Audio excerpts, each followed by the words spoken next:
NBA Straya. How are you going? Hey, Jan, are you right? I hope so. This is NBA Straya. I am your host, James Clements. I'm the editor of a very good website. That's called CodeBet. Go check that out. You might also see this podcasting mug of mine on Fox Sports Lab NBA or in the paper. Every single day. I'm here in Larry Armour Studios, hanging out for the final time for a couple of weeks before going on holidays, bro. Hanging out, giving the lowdown on all the ins and outs of an NBA offseason that's been pretty chaotic and then very much slowed down. We are repping Australia a bit, so we're going to talk about Patty Mills getting traded again for the third time in 10 days. Jeez, that's not how you treat a legend. We'll talk about a bit of Summer League gear, a bit of Wemban, Scoot, Chet, Brandon Miller, and, just the last little wrap-up before I go. And we've actually got the proper details on the in-season tournament, the NBA Cup. Now, I might have yelled about that the other day. Got a bit of a different point of view now. Also, a little bit of other news, like Pop signing on for another 5 years. Some rule changes that literally just got announced, so that's kind of cool. And we'll finish off basically just going Dame and Harden, along with some yeah-nahs, the unpopular opinion of the day in Outback Takehouse. And then we'll piss off for a couple of weeks. That'll be nice. Good stuff. All right, let's bloody well get into it then, shall we? I think that's a good plan. All right, this is NBA Straya. I think this is episode 958. Oh, geez. Let's go. The worst of this! The worst of this!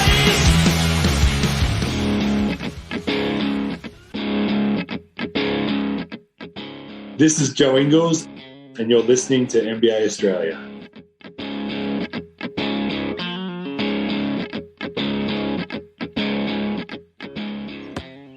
Watch out for the shark attack! You better watch out for the Jingles attack if you're out there in Florida. Officially number 7 for the Orlando Magic men is our good friend Jingle and Joe Ingles. Exciting times. All right, let's start today's show the way we start every show here at NBA Straya with the daily whip around. You should watch out for the hype attack. Watch out for the Filipino attack. If you're the Orlando Magic as well. So they had, Kai Soto on their Summer League team. The, shall we say, passionate Philippines fans have had some words about the Magic giving him the old did not play coach's decision. So that is certainly something. This is the price you pay for fan engagement sometimes, you know what I'm saying? Anyway, right, let's get into it.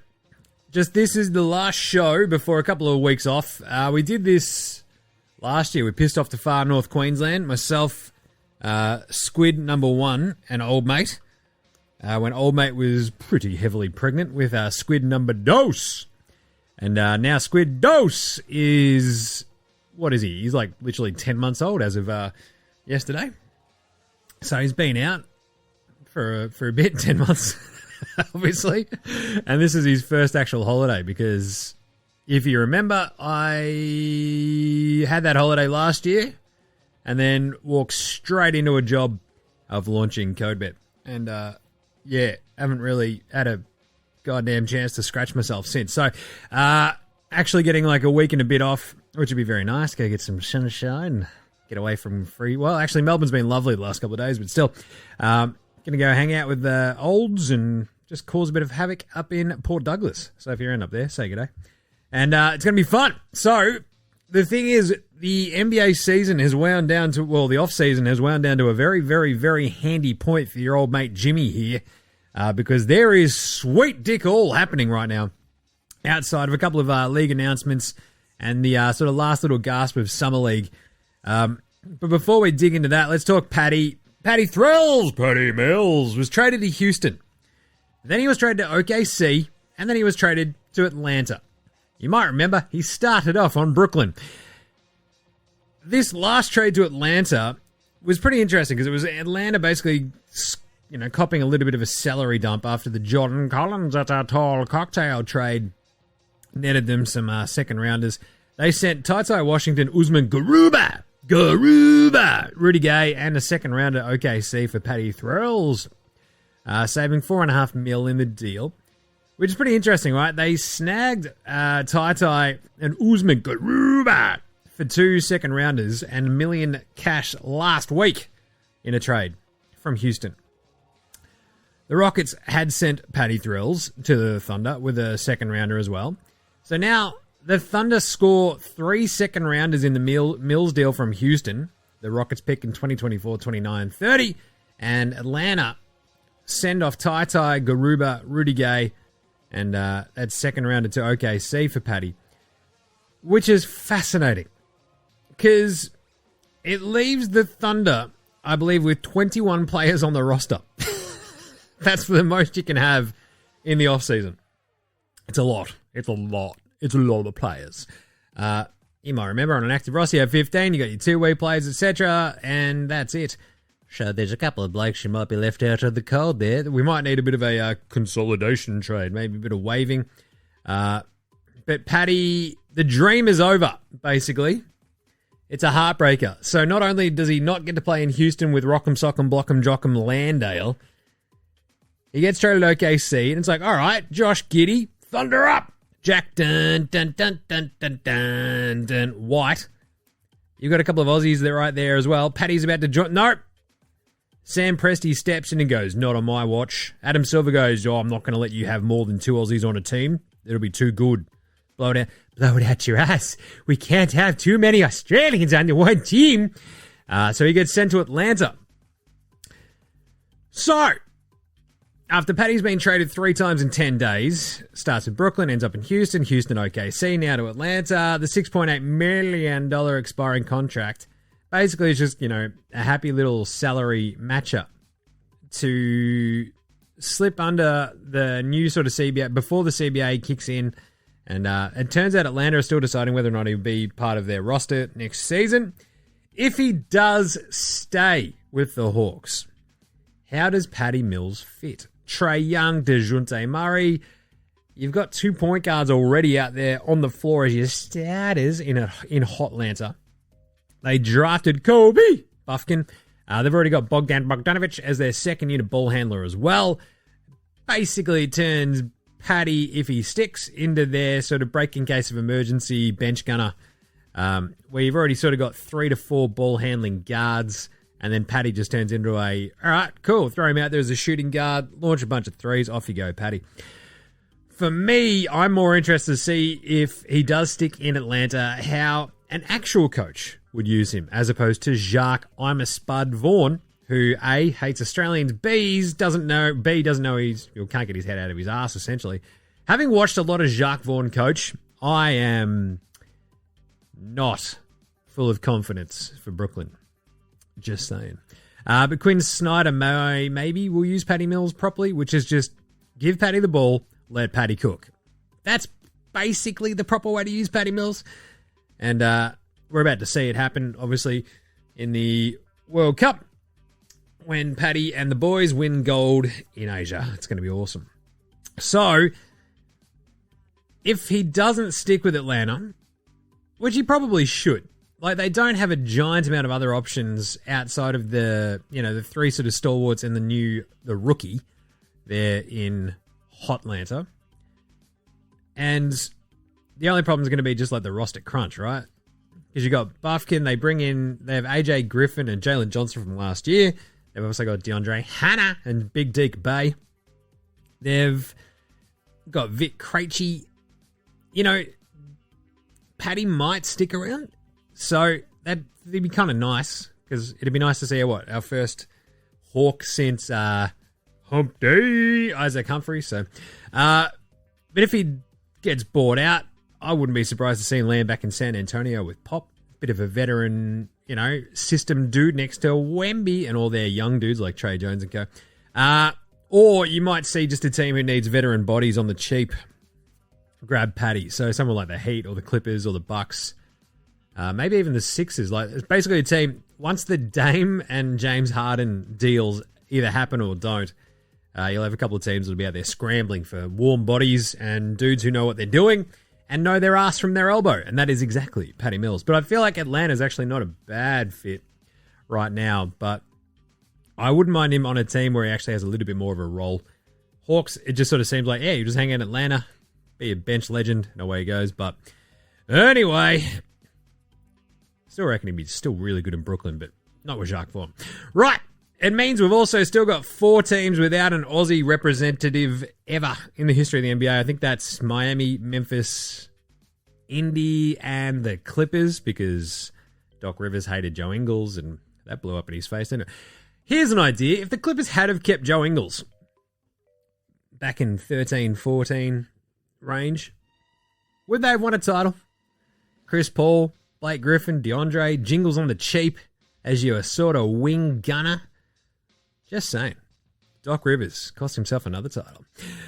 Anyway, moving right along to some other news. Gregg Popovich signed on for 5 more years for $80 million as the head coach and El Presidente of basketball operations.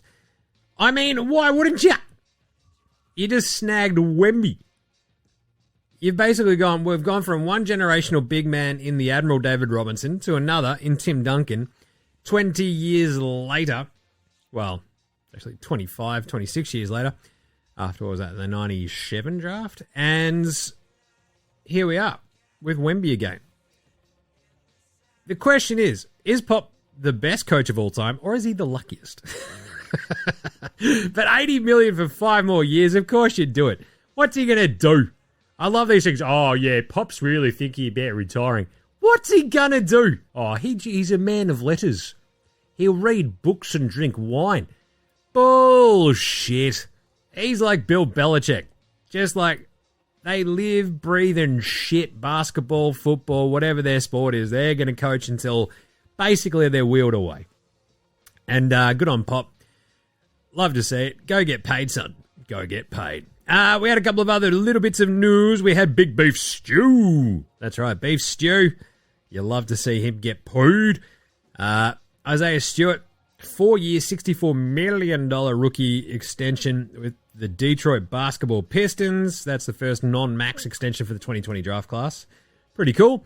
And then Basketball Paul, the old poison pill basketball Paul. The Sixers matched the Paul Reed offer sheet that Utah basically had him there, which was the Sixers have to guarantee the last 2 years of Basketball Paul's deal if they win the opening round of the playoffs this season, which is just like it's a 3-year, $23 million where it's like, this is just a kick in the nuts of Philly, as Utah basically just tried to steal a bit of Paul Reed, or ultimately also kind of went, we can try to steal him, and if we don't, we fuck over Philly. It's a win-win, says Danny Ainge. And that's what happened. So the Sixers matched it. It's hilarious. The 3-year, $24 million offer sheet with the Diaz has been matched. And kind of love it. Because I think out there in Utah, you got Justin Zanuck. Is that right? I think so. He was the agent who helped Daryl Morey do the Omer Asik deal, which had the poison pill, when they signed him away from Chicago there. And Zanuck is now getting one back on Morey in Philly while in Utah. That's pretty fucking funny. Don't mind it. Other little bits of news, the sovereign wealth funds. The Qatari sovereign wealth fund buying a minority stake in the Wizards. Adam Silver says a sovereign wealth fund won't control an NBA franchise anytime in the foreseeable future. He's like, there's no contemplation right now. We want individuals in charge of our shit. It's like, okay. Until the number gets a little bit too big and Adam Silver goes, I don't mind that amount. Let's do it. Morals. I don't even care. Speaking of morals, Kyrie Irving, he's got big morals. He doesn't understand that the world's fucking round because he's a dumbass and doesn't mind, a bit of, anti-Semitism in his spare time. Loves a bit of it. You might remember, basically Nike went, all right, you're just a fucking pain in our ass. So now he's gone and signed with, was it Anta, the Chinese group? It's like, yeah, they seem pretty chill. Good, Kyrie, just, I'm a world citizen. Open your third eye, man. China gave me lots of money. What a fucking dickhead. NBA Kanye to the max. All right, last little bits. Rule changes. The Board of Governors has approved 2 new gameplay changes for next season, which is awesome. You get an in-game penalty for flops that results in a technical foul free throw. That is very cool. They've been trying this out, obviously, in Summer League. Handy. And you get a second coach's challenge awarded if your first challenge is successful. It still boggles my mind that this wasn't the first way we did this. What are you doing? Yeah, look, we got the call wrong, but because you pointed it out, you don't get to do it again. Sure, you were right, but fuck you. It's like, all right. So about time, the second challenge is awarded if you get the first one correct. Love that. But I do love the in-game penalty for flops. The thing is, will the NBA stick with it? This is the thing. Each fucking year we come in with a new, there's a point of emphasis on this. And then within 6 weeks, they fucking give up. It's like, oh, we're going to start giving fines for flopping. 6 weeks later. Oh, nah, we've stopped that, eh? We are going to start fining everybody for load management. 6 weeks later. No, we've given that up, eh? We have in-game penalties for flops where you get a tech foul. 6 weeks later. Are we going to see it? I want to see it continue. Fucking grow a pair. Stick with it, refs. Jesus. You know what I'd like to see, though, is the video ref just come swanning in and go, you know what? That was a fucking flop. Send it to Secaucus. We'll see what. I'll tell you what, LeBron and Chris Paul, Kyle Lowry, they're going to be a shambles. What do you mean? I get a tech foul against me for flopping? Oh, man. I do love it, though. But this is a thing that the NBA has been trying to combat for a while, especially, block or charge, that sort of vibe. And this is one way of sort of trying to go, well, James Harden's like, oh, man, what am I going to do? Kyle Lowry's like, what are you fucking, God damn it. It's going to be pretty funny. So we're going to have a couple of weird moments, I think, next season where people get used to this, and then we might just, I don't know. If they stick with it, this is a good way. This is a good first step in trying to eliminate flopping. Right. In-season tournament, the NBA Cup. Now, you might have heard me yell about this last week, where we have a wildly convoluted NBA Cup. And this is still my problem. If you need to tab Richard fucking Jefferson to do like a 2-minute video explainer on just how it works, you've cooked it. As I said last week, my idea was going, fuck it.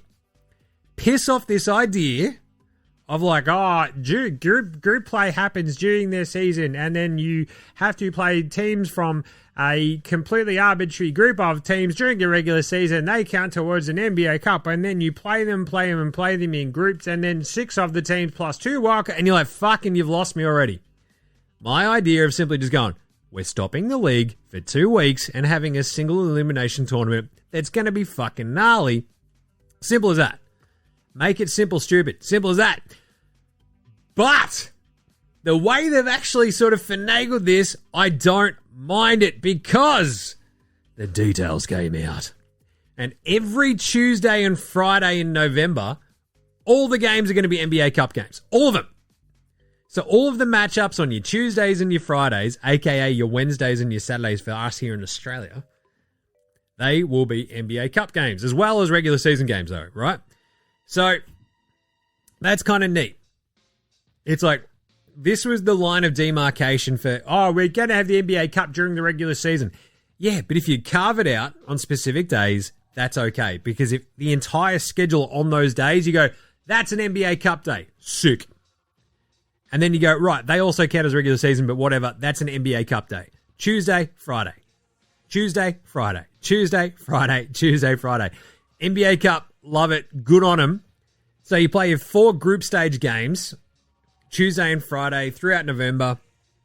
And you play, each team in your group once. Your group winners go to the knockout rounds, and there's the 2 wild cards, which is a team in each conference with the best record in the group stage games that didn't win the group. The knockout round's a single elimination, and I I love it. The quarterfinals are played in market. Then the semis and the last 4 go to Vegas and off they go. So that is sick. But I just like the idea of the cup is fine. Do the in-season tournament. What do you get for winning it? 500 grand for the winning team. Each player gets 500 grand. Oh, Jim, that's not much compared to how much NBA players get. Yeah, you know what's nice? A 500 grand bonus. If you're fucking one of the dudes on the veteran minimum, it's like, here is an entire quarter of your salary as a bonus. That is fucking awesome. If you're LeBron, it's like, there you go. You can pay off the fucking college recruiters a bit more for your shit kids. Don't mind it. But seriously, like, yeah, it's 500 grand for the winners, each 200 grand for the losers, and so on and so forth. But really, the NBA Cup, what it needs to do is just carve out, as it has done, the specific days. It's like this entire day's worth of games. This slate is all NBA Cup. Tuesday, Friday, NBA Cup. Tuesday, Friday, NBA Cup. Tuesday, Friday, NBA Cup. Tuesday, Friday, NBA Cup. Then we get to eliminations. Then it's on for young and old. And away we go. It's not bad. It's better than it could have been because they went, right, we do need to separate the games from the regular season, and to go Tuesdays and Fridays are NBA Cups is fucking smart. Great job by the brains trust there at the NBA. You know me. Oh, but Jim, don't you usually have problems with that? Yeah, but I fucking calls it how I sees it, don't I? And if I like it, I likes it. Simple. Right.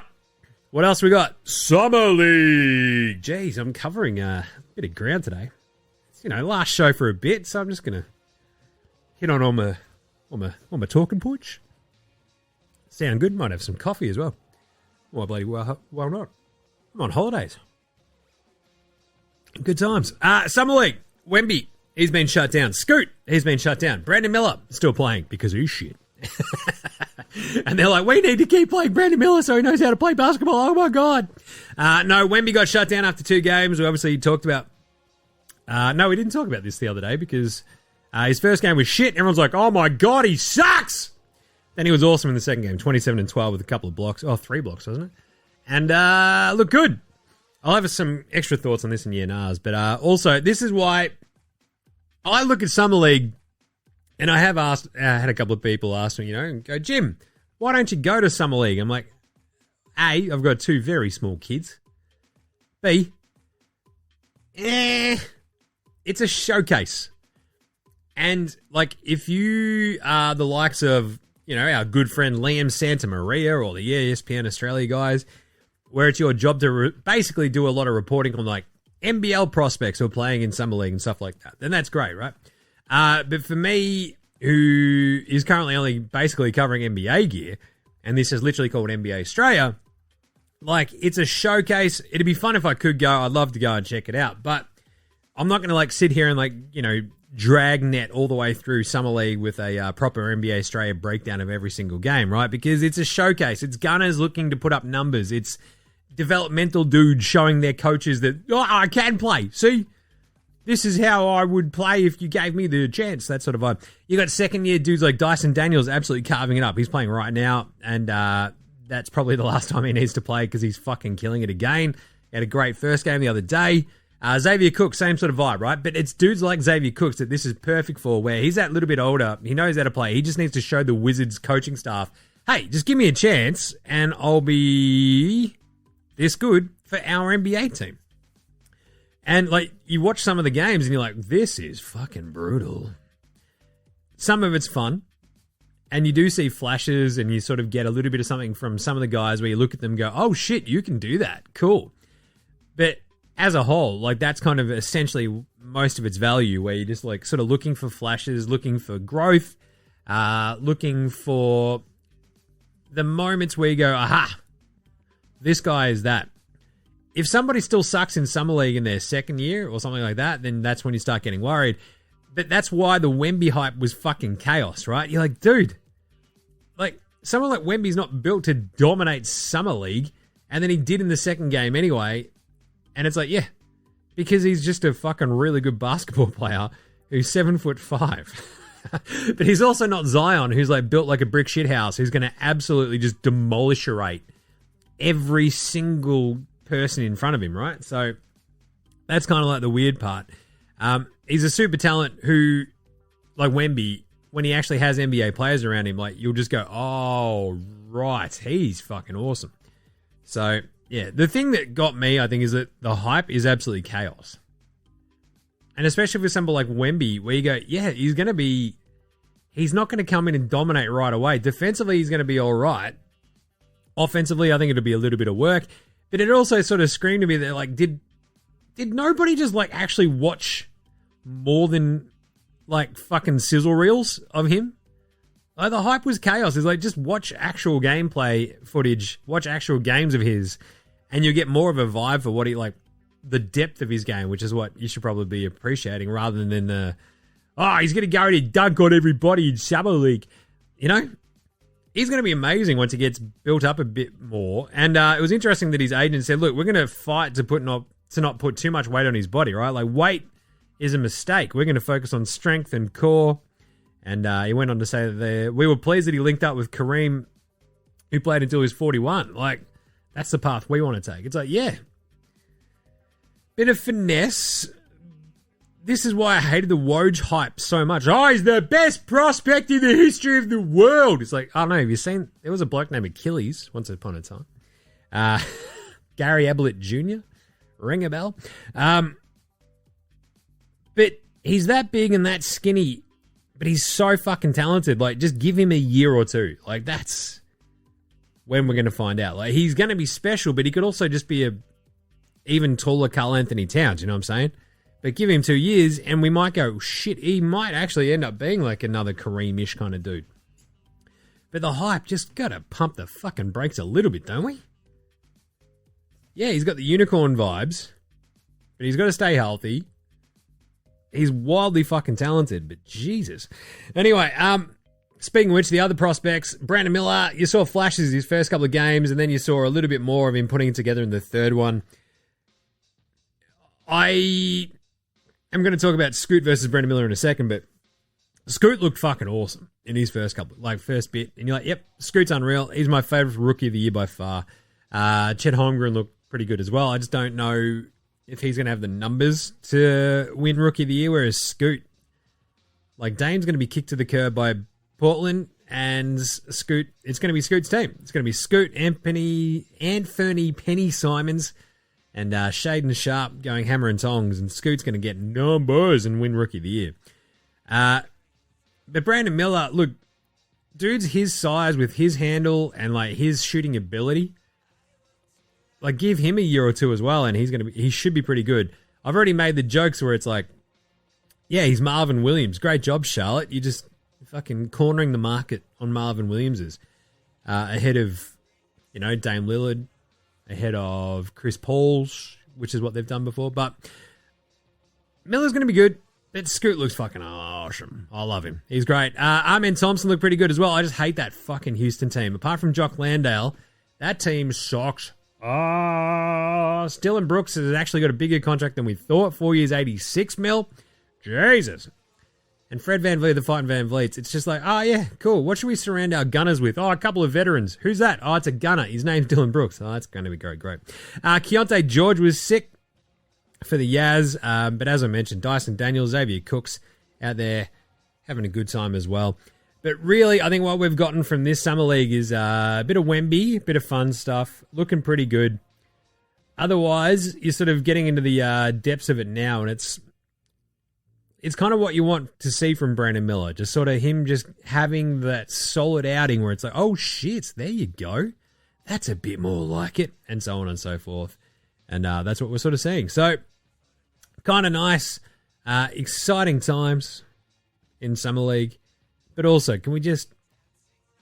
I don't like this rush to go, Wemby sucks, or Wemby's the greatest player who's ever played. It's like, he hasn't played a fucking NBA game yet. Pump the brakes just a little bit. And I don't really like him for Rookie of the Year because I think the Spurs will sort of just, softly it. They know they're not going to win the title this year, and away they go. Right. Other little bits before we do the yeah, nahs and then piss off for a bit of holiday action. What's left? What is left? Well, there's Dame Lillard and there's James Harden. It does feel like the Dame Lillard situation's gotten to a point where they're pretty happy to let it marinate. Joe Cronin said he hasn't spoken to Dame. Feels like he's failed him as well by not building a contender around him. It's like, yeah, no shit, Joe Cronin. But the Clippers and Celtics have a level of interest in acquiring Dame, apparently. But Dame apparently is, I love this, he's only willing to sign off on joining the Heat. So, well, he doesn't have a no-trade clause, so it doesn't really fucking matter on what he signs off on, you know? And then I love that Shams would say, well, he doesn't have a no-trade clause, but he kind of has something similar to it. But does he? Does he really?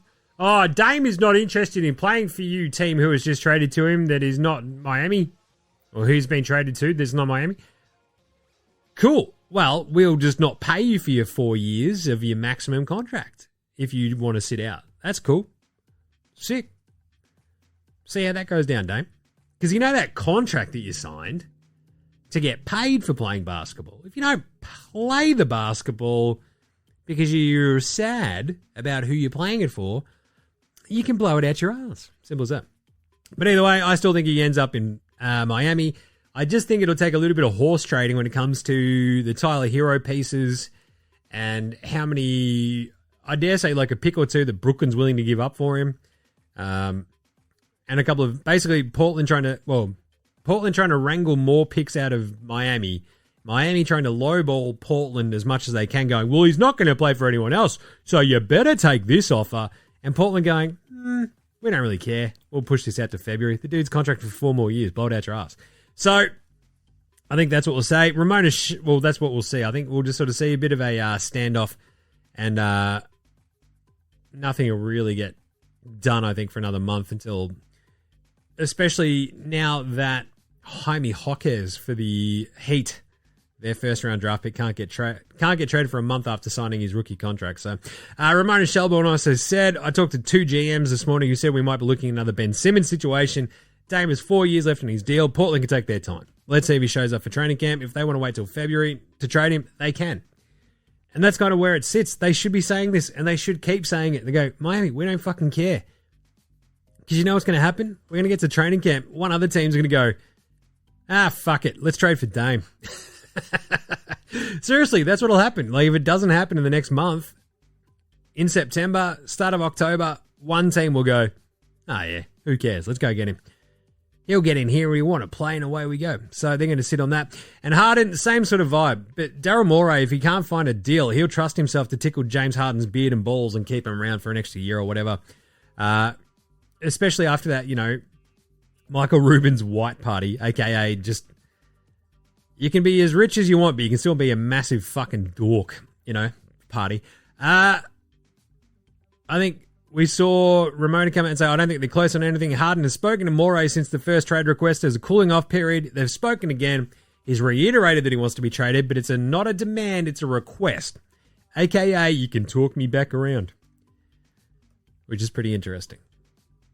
My vibe on that is, if they can't find a deal, Morey just goes, fuck it.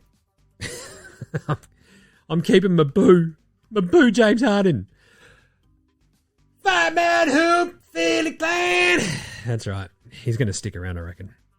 All right, let's take a quick break. Be back with some very, very brief yeah-nahs, and then we're going to piss off on holiday right after this. This is Cam Glidden. This is Anthony Drimmick. This is Mitch McCarron. This is Jason Kadee. This is Darryl McDonald. Hey guys, this is Hugh Greenwood. Yo, what's going on? This is Illy. This is Mark Worthington, or commonly known as Wortho, and you're listening to NBA Straya. You're listening to NBA Straya. And you're listening to NBA Straya. And you're listening to NBA And you're listening Straya. to NBA Straya. And you're listening to NBA Straya. And you're listening to NBA Straya. You're listening to NBA Straya.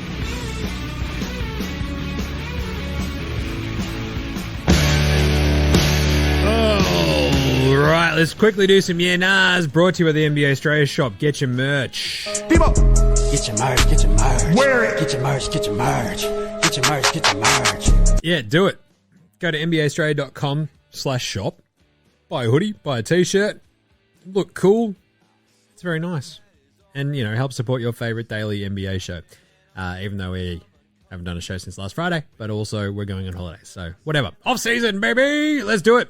You can click there on their socials as well for the socials, they got nice pretty pictures of all the t-shirts and gear. Still waiting on my fucking stubby holders, but either way. Right, let's do some yeah nahs very briefly. Is Wemby gonna be fine? Yeah nah, yes. As I said, this house of highlightsing of the NBA, it's like, this guy looks amazing. It's like, it feels like Zion. As I've said time and time again, Zion's stats are just like his diet. Lots of empty fucking calories. Like, it took Zion a bit to adjust to the NBA, and he was already built like a brick shithouse. He kept getting injured anyway, and he still barely impacts winning, it feels like, on a really high level. Fuck, it took LeBron a while to adjust. And the way I look at the Wemby thing, right? AD, Dwight, KG, they took a bit to get going and get adjusted and like actually sort of have that, real sort of NBA ready body. And you look, but look at Tim Duncan, Jim. It's like, yeah, Tim Duncan was a senior when he was drafted. He played 4 fucking years at Wake Forest. Kareem was the same, right? Like 3-4 years at UCLA. Wemby's like 19. He looks like a 7'20" Bambi. He's gonna be good. And it's like, if fucking KD was like a half foot taller. It's like, yeah, in 3 years, maybe. If the jumper and the mechanics are correct, maybe. Let's not like pretend that he's fucking Michael Jordan at 7'5" right now, though. Bloody hell. The hype is chaos. Woj just blip, blip, blip, blip, blip, batting off on fucking live TV about it. It's just gross. As I said, he could be special. He could also just be a taller Karl Anthony Towns. But defensively, I think this is where he's going to have to hang his hat, right, for the first couple of years, where it's just like he is just a fucking menace on defense, where you just stand him at the top of the key and go, all right, best of luck getting past this fucking pterodactyl. This is a Spinosaurus that's playing basketball. That sort of gear. Then you might see him just go like, oh shit, he could be an all-timer if you have the defensive instincts that we sort of think he does and that we've sort of seen flashes of. And offensively, if he sort of, builds up over the next 2 years, 3 years, then yeah, he's on the right track. But goddamn, he's going to be fine. It's going to be all right. Is he going to be an all-timer? We don't know. Is it kind of useless, like, pontificating about it? Yeah, probably. Like, we'll probably know within, 5-6 weeks of his rookie season just how long it's going to take for him to get there, right? More than anything. Let alone if he's ever going to get there. But I kind of enjoyed the sort of roller coaster of emotions that we saw with the Wemby gear. Like, that first game was absolutely insane. The hype and, the way that people are so engaged with, a summer league game and that one player's sort of, success or failure. And then it's like, oh, he's a bust. It's like, it's a summer league game. Let's all fucking chill out. I think he'll be fine. I think defensively he'll be really, really solid to start off with this year. And that's the value in going to somewhere like the Spurs, right? They're not going to take shortcuts. They're not going to be like, if he was on Houston, it'd be like, oh, he's fucked. If he was on Charlotte, you'd be like, Steve Clifford hates young dudes. This is going to be a bit shit. But he's on San Antonio. So they'll give him a good base to work from defensively. Everything else will go from there. And then in 3 or 4 years' time, he'll be fucking unreal. That's basically my read on it. Anyway. Jim, is Scoot going to be better than Brandon Miller? Did Portland just get the reverse of the Sam Bowie, Michael Jordan? Well, he's not MJ, so just fucking chill out on that. But Scoot falling to them at 3 feels like just as I said at the time, the absolute best of all worlds for Portland. Because Brandon Miller, he's not exactly what they needed. They needed a Scoot to replace Dame. And if they go get a whole bunch of cool shit for Dame, then they're laughing. Scoot's going to be unreal. Brandon Miller, look, I'm not as down on him as some folks are, just because I feel like his size, his length, and like his talent that we saw bits of, I worry that the shooting sort of comes and goes. And you can forget that he's out there. He does the old disappearing act. But at the same time, so did Jason Tatum earlier in his career. So did Paul George. And that's sort of the comp that you should be going for. So I think he'd be all right. But Scoot Henderson, it's going to be one of those ones where you go, yep, Charlotte fucked that one up. Nice one. Is Patty Mills going to be all right? Yeah, nah. Yeah, Patty's always going to be fine. If he's in Atlanta, if he, gets, cut, moved again, who cares? Patty's going to be fine. But Luke Fragona sent in a good one. Yeah, nah, surely whichever fuckstick thought to trade Patty Mills out of OKC before we even got one game of all of them together makes the fucking list based off this alone. Yeah, nah. Yeah. Sam Presti, you just made the list.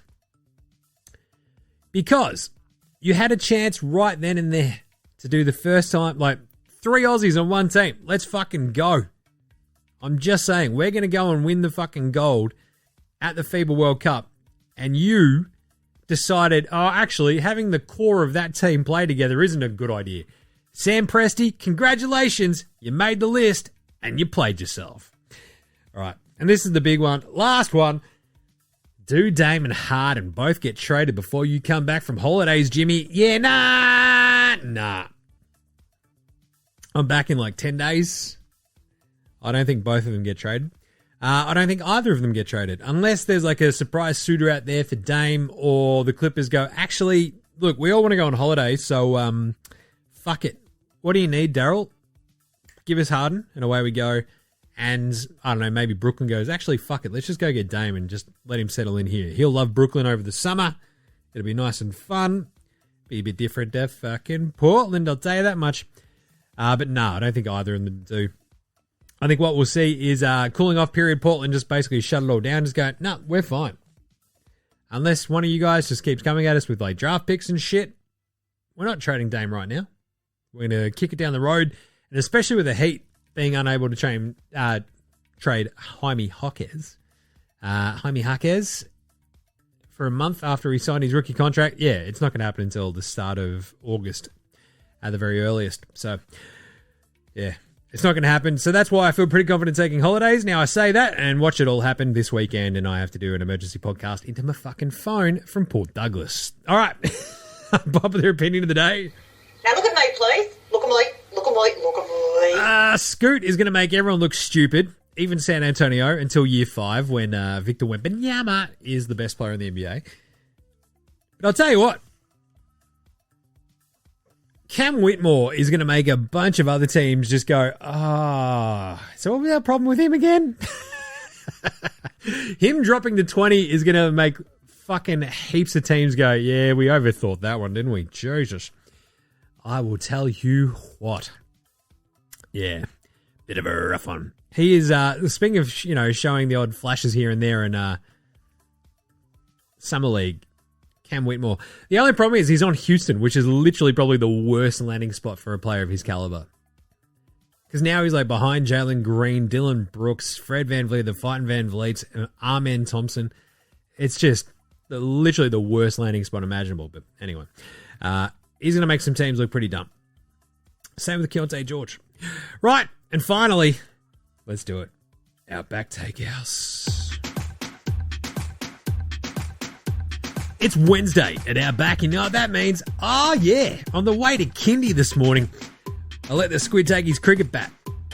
And just as we're walking along there's a little bit of a warble, a little bit of a bang! And the squid knocked a kookaburra for 6 into a fence. And we chucked it on the grill, and now you've got some kookaburra wings, only at Outback. They are a delicious flame-grilled treat.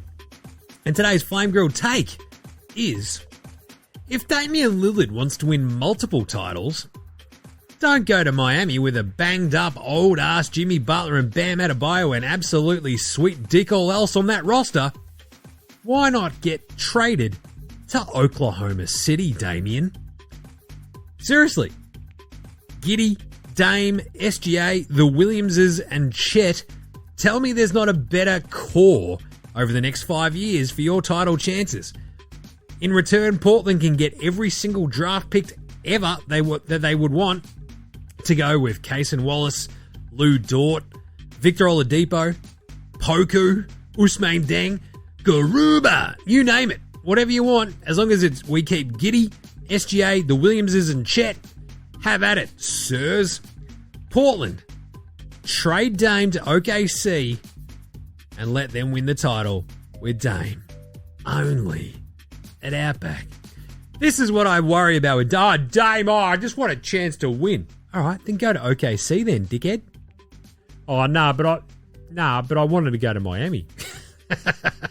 Seriously, think about what that Miami roster is going to be like if Dame gets... it's instantly a contender. They've got a big three. They've got fucking nothing else, though. I'm just saying. The rest of that roster is barer than my ass. So, yeah. To be honest, my ass is pretty hairy. I'm an old ass man. It's barer than the squid doses. It's barer than a baby's bottom. That's how it is. All right. Nice one. All right, before we go... Let's do a quick FIBA World Cup check-in with the odds. Because next time we're back, we'll be doing some live streams of the FIBA World Cup, which is going to be awesome. Australia's $8.50 to win it.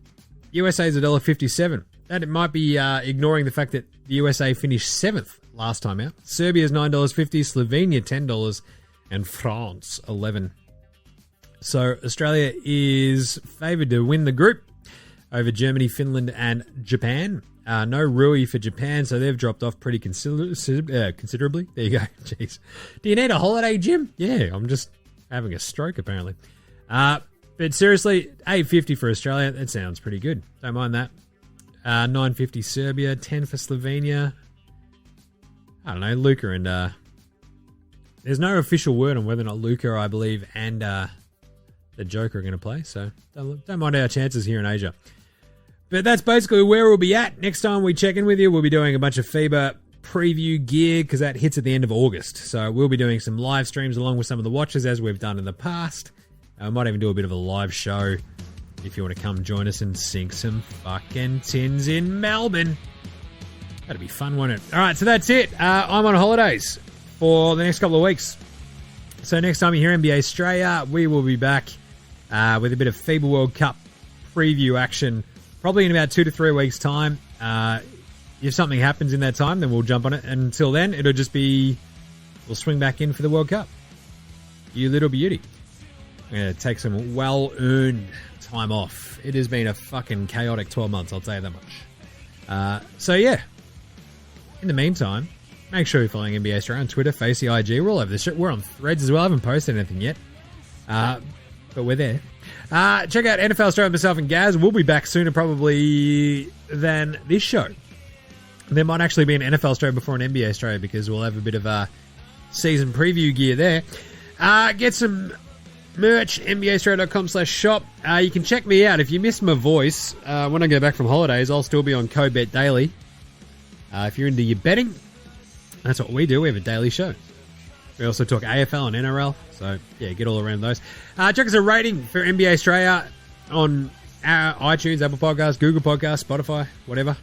Whatever app you do use, rate, review, and comment. It really does help out. But really, big thanks always go to From Oslo for the intro and outro song. They rule, and so do House Hats, Joshua Delarantis, Fascinator, Goldmines, Ramshackle Army, Iowa, Sex Jedi, Green, and Doze for all the songs you hear throughout the show. All those bands rule. We love them forever. Smash them all on Bandcamp, Triple J and Earth, Facey, Apple Music, Spotify. Remember, NBA Straya supports their own bands, so should you. And we will close out today's show with a deli review. And that'll be it. Until, I don't know, 2-3 weeks from now. Maybe a bit longer. We'll see what happens. It might be a month. Yeah, we'll come back for the World Cup. All right. Until then, you dickheads, this is NBA Straya saying, look after yourselves, would ya? Come say good day in Port Douglas up if you're up there. Later, Hosen.